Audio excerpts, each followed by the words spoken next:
کورنیو چارو وزارت په تېره اونۍ کې خپرونې ته ښه راغلاست.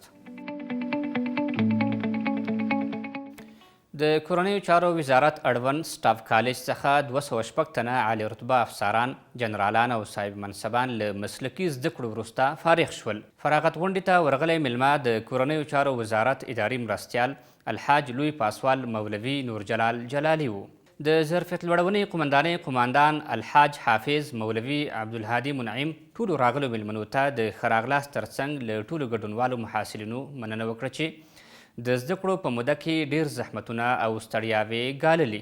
وروسته نورو مسؤلینو او ګډونوالو په وار د زده کړو د لړۍ او د زده کړیالانو په روزنه خبرې وکړې.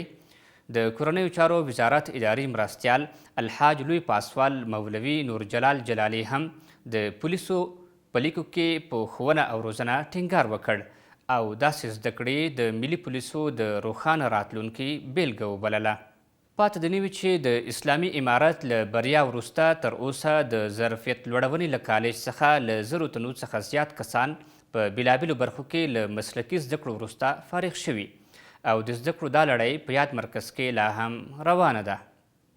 د کورنیو چارو وزارت اړوند د جنایي جرمونو پر وړاندې د مبارزې ریاست منصوبینو 2 تنه د یوې ښځې په ګډون چې د پاکستان هیواد اتباع دي د کابل ولایت 15مې امنیتي حوزې په اړوندو سیمو کې د نږدې 23,000 تابلیتکا د خرڅلاو او قاچاق په تړاو نیولي. د ملي پولیسو 215 تنه سرتیري د کابل ملي پولیسو له روزنیز مرکز څخه د 6مې دورې له مسلکي زده کړو وروسته فارغ شول. په هغه مراسمو کې چې په همدې موخه د پولیسو په روزنیز مرکز کې جوړ شوي وو، محترم پاسوال مولوي محسن هاشمي د کورنیو چارو وزارت د تامیناتو مرستیال، پاسوال مولوي عبدالکریم حسیب د ښوونې او روزنې عمومي قماندان او د کابل د پولیسو روزنیز مرکز قماندان مل پاسوال عبدالله یاسر هم ګډون درلود.